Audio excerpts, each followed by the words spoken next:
ಜಟಕಾ ಬಂಡಿ.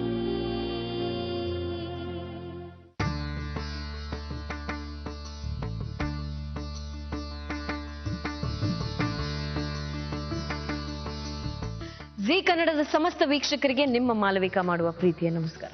ಪ್ರಿಯ ವೀಕ್ಷಕರೇ, ಎಷ್ಟೋ ಸರ್ತಿ ನಾವು ಮಾಡ್ತಾ ಇರೋದು ತಪ್ಪು ಅನ್ನೋದರ ಅರಿವು ನಮಗಾಗೋದಿಲ್ಲ. ನಾವು ಮಾಡ್ತಾ ಇರೋದು ನಮ್ಮ ಪಾಯಿಂಟ್ ಆಫ್ ವ್ಯೂ ಅಲ್ಲಿ ಸರಿ ಇರುತ್ತೆ, ಆದರೆ ಯಾರು ಅದರಿಂದ ಅಫೆಕ್ಟ್ ಆಗಿರ್ತಾರೋ ಅವರ ದೃಷ್ಟಿಯಿಂದ ನಾವು ಮಾಡ್ತಾ ಇರೋದು ಸರಿನಾ ತಪ್ಪಾ ಅಂತ ನಾವು ದೀರ್ಘವಾಗಿ ವಿಚಾರಣೆ ಮಾಡೋದಿಲ್ಲ.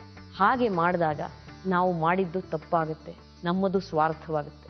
ನಾವು ಮಾಡುವ ತಪ್ಪು ಅಥವಾ ನಾವು ನಮ್ಮ ಸ್ವಾರ್ಥಕ್ಕಾಗಿ ಕೆಲವೊಮ್ಮೆ ನಡ್ಕೊಳ್ಳುವ ರೀತಿ, ಇವುಗಳನ್ನ ನಮಗೆ ತೋರಿಸಿಕೊಡುವ ಒಂದು ಪ್ರಯತ್ನವನ್ನ ಬದುಕು ಜಟಕಾ ಬಂಡಿಯಲ್ಲಿ ನಾವು ಮಾಡ್ತೀವಿ.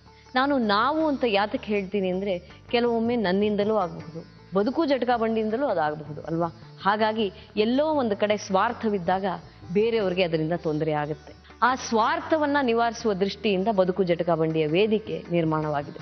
ಯಾತಕ್ಕಾಗಿ ಸ್ವಾರ್ಥವನ್ನ ನಾನು ಇಷ್ಟೊಂದು ಒತ್ತು ಕೊಟ್ಟು ಇವತ್ತು ಹೇಳ್ತಾ ಇದ್ದೀನಿ ಅನ್ನುವ ವಿಚಾರ ಇವತ್ತಿನ ಬದುಕು ಜಟಕಾ ಬಂಡಿಯಲ್ಲಿ ನಿಮಗೆ ಹೋಗ್ತಾ ಹೋಗ್ತಾ ಅರ್ಥವಾಗುತ್ತೆ. ಇವತ್ತಿನ ಕಥೆ ಏನು, ಯಾರು ಹೇಳಲು ಬರ್ತಾ ಇದ್ದಾರೆ ಕೇಳೋಣ ಬನ್ನಿ. ನಮ್ಮ ಮಗು ಡಾಕ್ಟರ್ ಆಗಬೇಕು, ಇಂಜಿನಿಯರ್ ಆಗಬೇಕು ಅಂತ ಎಷ್ಟೋ ತಂದೆ ತಾಯಂದ್ರು ಕನಸನ್ನ ಕಾಣ್ತಾ ರಾತ್ರಿ ಹಗಲು ಕಷ್ಟಪಟ್ಟು ದುಡಿದು ತಮ್ಮ ಮಕ್ಕಳನ್ನ ಸಾಕ್ತಾರೆ. ಆ ಮಗುವಿನ ಉಜ್ವಲ ಭವಿಷ್ಯಕ್ಕಾಗಿ ಸದಾ ಯೋಚಿಸ್ತಾ ಇರ್ತಾರೆ. ಇಲ್ಲಿರೋ ಮುದ್ದು ಮುಖದ ತೇಜಸ್ವಿನಿಗೆ ತಂದೆ ತಾಯಿ ಇದ್ದು ಕೂಡ ಅನಾಥವಾಗಿ ಬೆಳೀತಾ ಇದ್ದಾಳೆ.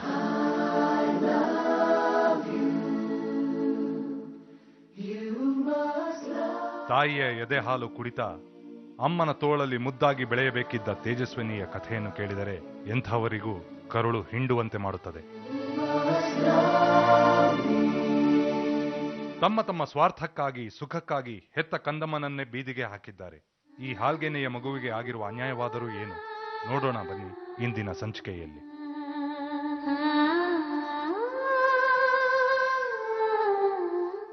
ಪ್ರಿಯ ವೀಕ್ಷಕರೇ, ಇವತ್ತಿನ ಬದುಕು ಜಟಕಾ ಬಂಡಿಗೆ ಭಾಸ್ಕರ್ ಅವರು ಬಂದಿದ್ದಾರೆ. ಅವರ ಸಮಸ್ಯೆ ಏನು ಕೇಳೋಣ.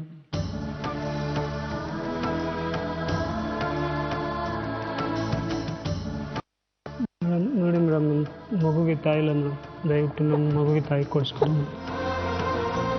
ಮಗು ತಾಯಿ ಬಿಟ್ಬಿಟ್ಟು ತಾಯಿಗೂ ಮಗು ಬಿಟ್ಟು ಮೇಡಮ್, ತಾಯಿ ಹೆಂಗ ಬರ್ತೀನಿ ಹೆಂಗ ಮೇಡಮ್, ಮಗುಗೆ ತಾಯಿ ಬಿಟ್ಟು ಮೇಡಮ್ ಇಳಿಯೋದೇ ಇಲ್ಲ ಇಳಿಯೋದಿಲ್ಲ ಮೇಡಮ್. ತಾಯಿ ಬಿಟ್ಟರೆ ನಾನು ಮೇಡಮ್, ಈಗ ನಾನು ಕೆಲಸಕ್ಕೆ ಹೋಗ್ದೆ ಇದು ಮಾಡಿದೆ. ಎಷ್ಟಪ್ಪ ವಯಸ್ಸು ಮಗುಗೆ? ಮಗುಗೆ 2 ವರ್ಷ ಮೇಡಮ್. 2 ವರ್ಷ. ಇನ್ನು ಹಾಲು ಕೊಡೋದು. ಹಾಲು ಕೊಡೋದು. ತಾಯಿ ಎಲ್ಲಿ ಭಾಸ್ಕರ್? ತಾಯಿ ಬಾಯ್ ಫ್ರೆಂಡ್ ಅಂತ ನಮ್ಮ ಸ್ನೇಹಿತ ಸರ್, ಅವ್ರ ಜೊತೆಗೆ ಹೊರಟೋಗಿದ್ದಾರೆ. ಸ್ನೇಹಿತ ಅಂತ ನಮ್ಮ ಜೊತೆಗಿದ್ದು ಮೇಡಮ್, ಕೊನೆಗೆ ನನ್ನ ಹೆಂಡತಿನ ಕರ್ಕೊಂಡು ಹೋದೆ ಮೇಡಮ್. ಎಲ್ಲಿಯವ್ರು ನೀವು? ನಾವು ಅಮೃತಳ್ಳಿ ಅಂತ ಮೇಡಮ್, ಬೆಂಗಳೂರು. ಏನು ಕೆಲಸ ಮಾಡ್ತೀರಿ? ಸಿಗ್ನಲಲ್ಲಿ ವ್ಯಾಪಾರ ಮಾಡ್ತೀವಿ. ಸೀಸನ್ಗೆ ಏನು ಬರುತ್ತೆ ಆ ಥರ ವ್ಯಾಪಾರ ಮಾಡ್ತಾ ಇರ್ತೀವಿ. ವ್ಯಾಪಾರ? ಹೌದು. ನಿಮ್ಮ ತಂದೆ ತಾಯಿ ಎಲ್ಲ ಎಲ್ಲಪ್ಪ? ನನ್ನ ತಂದೆ ತಾಯಿ ಇಲ್ಲ ಇಲ್ಲಾಂದ್ರೆ ನಾನು ಚಿಕ್ಕ ವಯಸ್ಸಲ್ಲೇ ತೀರ್ಕೊಂಡವ್ರು ಮೇಡಮ್. ಅದಂತರ ನಾನು ಒಬ್ಬಂಟಾಗಿ ಬೆಳೆದೆ. ಆಮೇಲೆ ನಮ್ಮ ಮಿಸಸ್ ಅವರು ಅವ್ರ ಅಣ್ಣ ನಾವು ಸ್ನೇಹಿತ ಇದ್ವಿ. ಆಮೇಲೆ ನಮ್ಮ ಮಿಸಸ್ ನಾನು ಪ್ರೀತಿ ಮಾಡಿ ಆಮೇಲೆ ಸ್ವಲ್ಪ ದಿವಸ ಆದಮೇಲೆ ಅವ್ರು ನಮ್ಮ ಜೊತೆಗೆ ಬಂದರು. ಅದ ನಂತರ ಅವ್ರ ಅಣ್ಣ ಅತ್ತಿಗೆ ಬಂದ್ಬಿಟ್ಟು ನಾವು ಮತ್ತೆ ಅವ್ರನ್ನ ಮನೆ ಕರ್ಕೊಂಡೋಗಿ ಎಲ್ಲಾದ್ರು ಮಾಡಿ ದೇವಸ್ಥಾನದಲ್ಲಿ ಮದುವೆ ಮಾಡಿಕೊಟ್ರು ಮೇಡಮ್. ಅದರಿಂದ ಇದುವರೆಗೂ ಚೆನ್ನಾಗಿದೆ. ಇತ್ತೀಚೆಗೆ 4 ತಿಂಗಳಿಂದ ಈಚೆಗೆ ನಮ್ಮ ಸ್ನೇಹಿತ ಅವ್ರು ತುಂಬ ಕ್ಲೋಸ್ ಆದಮೇಲೆ ನಮ್ಗೆ ಈ ಥರ ಇದೆ.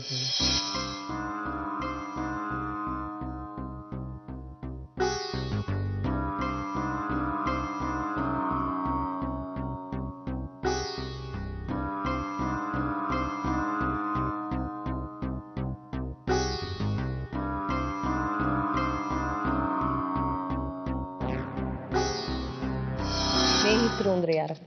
ನಮ್ಮ ಫ್ರೆಂಡ್ ಶರಣ್ ಅಂತ ಅವ್ರ ಹೆಸರು. ಏನ್ ಕೆಲಸ ಮಾಡ್ತಾರೆ? ಅವ್ರು ವಿಸಿಟಿಂಗ್ ಕಾರ್ಡ್ ಮಾಡ್ತಾರೆ. ವಿಸಿಟಿಂಗ್ ಕಾರ್ಡ್ ಮಾಡ್ತಾರೆ. ಹೇಗೆ ನಿಮಗೆ ಪರಿಚಯ ಆದ್ರು ಶರಣ್? ನನಗೆ ಒಂದು 3 ವರ್ಷದಿಂದ ಹಿಂಗೆ ಫ್ರೆಂಡ್ಲಿ ಪರಿಚಯ ಆದ ಮೇಡಮ್. ನಾವು ವ್ಯಾಪಾರ ಮಾಡ್ತಿದ್ರೆ ಅದ್ರ ನಂತರ ಅವನು ಅವಾಗ ಮನೆಗೆ ಬರ್ತಾ ಇದ್ದ. ಮನೆಗೆ ಬರ್ತಾ ಅಂದ್ರೆ ಆಮೇಲೆ ನಮ್ಮ ಮನೆ ಪಕ್ಕ ನನಗೆ ಒಂದು ರೂಮ್ ಮಾಡಿಕೊಡು ಅಂತಂದು. ಸರಿ ಅಂತ ನನ್ನ ಮನೆ ಪಕ್ಕ ಸ್ನೇಹಿತಲ್ಲ ಅಂತಂದು ರೂಮ್ ಕೊಟ್ಟ. ಅವ್ರು ಬ್ಯಾಚುಲರ್ ಆಗಿದ್ದರು ಮೇಡಮ್. ಹಾಗಂತ ಅವರು ಬೇರೆ ಅಲ್ಲಿಂದ ಮನೆ ಖಾಲಿ ಮಾಡ್ಕೊಂಡು ಬೇರೆ ಕಡೆ ಬಂದರು. ಬೇರೆ ಕಡೆ ಬಂದಮೇಲೆ ಅವಾಗ ಫೋನಲ್ಲಿ ಸುಮ್ಮನೆ ಮಾತಾಡ್ತಿದ್ರು ಅಷ್ಟೇ. ಆಮೇಲೆ ನಮ್ಮ ಮಿಸಸ್ ಅವರು ಜಾಸ್ತಿ ಫೋನಲ್ಲಿ ಕಾಂಟ್ಯಾಕ್ಟ್ ಇತ್ತು. ನಾನು ಹೇಳಿದೆ ಏನು ಫ್ರೆಂಡ್ಶಿಪ್ಪಲ್ಲಿ ಅನುಮಾನ ಅಂತಂದು. ಆಮೇಲೆ ನಾನು ಬೆಳಗ್ಗೆ ಕೆಲಸ ಹೋಗ್ತೀನಿ, ಸಾಯಂಕಾಲ ಮನೆಗೆ ಬರ್ತೀನಿ. ಆ ಮಧ್ಯದಲ್ಲಿ ಏನಿದೆ ಅಂತ ನಮ್ಗೆ ಗೊತ್ತಾಗಲ್ಲ. ಅವಾಗ ಅವರು ಮನೆಗೆ ಬಂದಾಗ ನಾನು ಮನೆ ಬಂದಾಗ ಕೇಳ ಯಾವ ಬಂದ್ರೆ ಈಗ ಜಸ್ಟ್ ಬಂದ ಸರ್. ಸರಿ ಬಿಡು ನಾವು ಸ್ನೇಹಿತರು ಅದೆಲ್ಲ ನಾನು ತಪ್ಪು ತಿಳ್ಕೊಂಡು ನನಗೆ ಮನೆ ಖಾಲಿ ಮಾಡೋಕ್ಕಂತ ಒಂದು ಸಮಸ್ಯೆ ಬಂತು. ಮನೆ ಖಾಲಿ ಮಾಡ್ಕೊಂಡು ನನ್ನ ಹತ್ರ ಬೇರೆ ಮನೆಗೆ ಮಾಡೋಕೆ ಅಡ್ವಾನ್ಸ್ ಇರಲಿಲ್ಲ ನನ್ನ ಹತ್ರ. ಅವರೇ ಅಂದರೆ ಅವರಿಬ್ಬರು ಸೇರೇ ಮಾಡಿದ್ರು, ನಾನು ಅಡ್ವಾನ್ಸ್ ಕೊಡ್ತೀನಿ, ನೀವು ಬೇರೆ ಮನೆ ಮಾಡು, ನನಗೊಂದು ರೂಮ್ ಬೇಕು. ಓ ನಿಮ್ಮ ಮನೆಯಲ್ಲೇ ಶರಣ್ ಇರೋ ಹಾಗೆ. ಹಾಗೆ ಸರಿ, ನಾವು ಸ್ನೇಹಿತರಲ್ಲ ಅದೆಲ್ಲ ನಾನು ಯಾವುದೋ ಅನುಮಾನ ಕೊಡಲಿಲ್ಲ. ಅದು ಅದಕ್ಕೂ ಅನುಕೂಲ ಮಾಡಿಕೊಟ್ರ ನೀವು? ಅನುಕೂಲ ಅಂದರೆ ಏನು ಮೇಡಮ್, ಈಗ ಅವನು ಸುಮ್ಕೆ ಅಡ್ವಾನ್ಸ್ ಕೊಡ್ತೀನಿ ಅಷ್ಟೇ ಅಂತ. ಅದನ್ನು ಸರಿ ನಾನು ನಿಮ್ಗೆ ಸಾಲ ಥರ ಕೊಡು. ಅದ್ರ ನಂತರ ಅವ್ನು ಬರ್ದಾಗ ಕೊಡು ಸ್ನೇಹಿತ ಅಂತಂದು ಸುಮ್ಕಿದೆ. ಆಮೇಲೆ ಅವನು ಮನೇಲಿ ಇರೋ ಸ್ಟಾರ್ಟ್ ಮಾಡಿದೆ. ನನಗೆ ಅಲ್ಲಿ ಮನೆ ಖಾಲಿ ಮಾಡಿಬಿಟ್ಟಿದ್ದೀನಿ, ನನಗೆ ಜಾಗ ಇಲ್ಲ.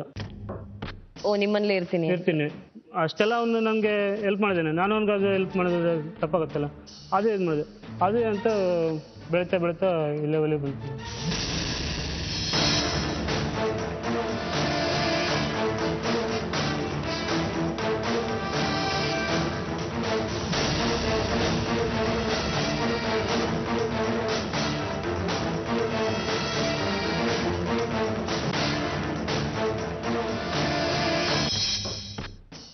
ಸರಿ, ನೀವು ಅನುಮಾನ ಪಡೋದಕ್ಕೆ ಏನಪ್ಪ ಆಧಾರ ಇದೆ? ಅನುಮಾನ ಪಡೋದಕ್ಕೆ ಅವರು ಯಾವಾಗಲೂ ಒಟ್ಟೊಟ್ಟಿಗೆ ಇದು ಮಾಡೋದು, ಒಟ್ಟೊಟ್ಟಿಗೆ ಇರೋದು. ನಾನು ಎಷ್ಟೇ ಸರಿ ಅದೇ ಇದೆಲ್ಲ ಏನು ಸ್ನೇಹಿತರಲ್ಲಿ ಅನುಮಾನ ಪಡ್ತೀನಿ, ನಮ್ಮಲ್ಲಿ ಅದು ಯಾವುದೂ ಇಲ್ಲ. ನಾನು ನಮ್ಮ ಹೆಂಡತಿ ಹತ್ರ ಸ್ವಲ್ಪ ಜಗಳ ಮಾಡಿದ್ರೆ, ಅವನು ನೀನು ಜಗಳ ಮಾಡೋದು ಅವಳ ಹತ್ರ, ನನ್ನ ಮನೆದು ಹೋಗ್ತಾರೆ ಆಚೆಗೆ, ನಿಮ್ಮನ್ನೇ ಕಳಿಸ್ಬಿಟ್ಟು ನನ್ನನ್ನೇ ಕಳ್ಸೋಕೆ ಮಾಡೋದು. ನಾನು ಇದು ಜಗಳ ಜಾಸ್ತಿ ಆದಾಗ ಅವ್ರ ಅಣ್ಣ ಅತ್ತಿಗೆ ನಾನು ವಿಷಯ ತಿಳಿಸ್ದೆ. ಅವರು ಹೌದು ನೀನು ಅನುಮಾನ ಪಟ್ಟಿದ್ದೆ, ನಾನು ಆ ಕೆಲಸ ಮಾಡಿದ್ವಿ, ನಾನು ನಿನ್ಗೆ ಬೇಡ, ನಾನು ಅವನ ಜೊತೆ ಹೋಗ್ತೀನಿ.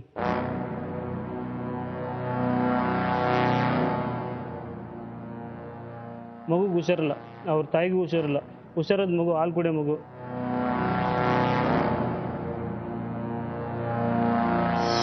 ಎಲ್ಲಿ ನಿಮ್ಮ ಮಗಳು? ಅವರು ಅವತ್ತು ಇವ್ರು ಹೇಳ್ತಾ ಇರೋದೆಲ್ಲ ನಿಜಾನಾ? ನಿಜಾನೇ, ಈ ತರ ಆಗೋಗತ್ತೆ ಅಂದಿದ್ದಕ್ಕೆ ಬಂದೆ. ಅವಳೇನ್ ಮಾಡಿದ್ಲು, ಮಗುನ ನನ್ನ ಇವ್ರಿಲ್ದ ಜೊತೆಲಿ ಡ್ಯೂಟಿಗೆ ಹೋಗಿದ್ರಲ್ವಾ, ಅವಾಗ ಬಿಟ್ಬಿಟ್ಟು ಬೇಡಮ್ಮ ಹೋಗ್ಬೇಡ ಮಗಿನ್ ಬಿಟ್ಬಿಟ್ಟು, ಮದುವೆಗೆ ಎಷ್ಟು ವರ್ಷ ಆಗೈತೆ, 3 ವರ್ಷ ಆಗೈತೆ, ಸಂಸಾರ ಹೊಡೆದಾಕ ದೊಡ್ಡದಲ್ಲ, ಒಂದುಗಳು ಬಾಡ್ರಿ, ಕಷ್ಟ ಸುಖ ಎರಡು ಬತ್ತು ಹಂಚ್ಕೊಂಡ್ ಬಾಳ್ಬೇಕು ಅಂತಂದ್ರೆ, ಇಲ್ಲಮ್ಮ ನಾನು ಹೋಗೇ ಹೋಯ್ತೀನಿ ಅಂತ ಹೋದ್ಲು ಅವಳು. ಹೇಳೋ ಮಾತಿಗೆ ಮರ್ಯಾದೆಯಿಂದ, ನಮ್ಮ ಮಾತಿಗೆ ಮರ್ಯಾದೆಯಿಂದ ಹೋಗ್ಬಿಟ್ಲು. ಅವ ಏನಂತೆ ಸಮಸ್ಯೆ? ಏನು ಸಮಸ್ಯೆ ಇಷ್ಟೇ, ಸಾಲದು. ನೀವು ಸಾಲ ಮಾಡಿದ್ದೀರಿ ಅಂತ ಬಿಟ್ಟು ಹೋಗಿದ್ದೀರಾ? ಮಾತಾಡ್ಸಕ್ಕೆ ನೀವು ಸಾಲಗಾರ, ನಿನ್ನ ಜೊತೆಗಿರಲ್ಲ ನಾನು. ಮಗುಗೆ ಅವ್ರ ಸಂಸಾರ ನೆಟ್ಟಿ ಕೊಡಿ, ಬೇಡ ಬರ ಮಾಡ್ಕೊಡಿ.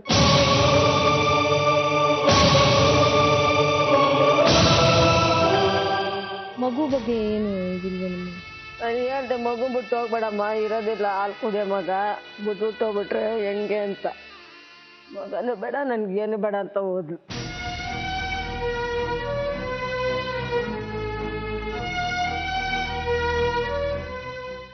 ಮಕ್ಕಳನ್ನ ಬಿಟ್ಟು ಹೆಂಗೆ ಹೊಟ್ಟೋಗ್ತಾರೋ ಅರ್ಥ ಆಗಲ್ಲ. ಓ ತಾಯಿ ಇಲ್ದಿದ್ದಕ್ಕೆ ಜ್ವರ ಬಂದ್ಬಿಟ್ಟಿದೆ ಅದಕ್ಕೆ? ತಾಯಿ ಅಂದಾಗ ಹಾಲು ಕುಡಿಯೋ ಮಗುದು.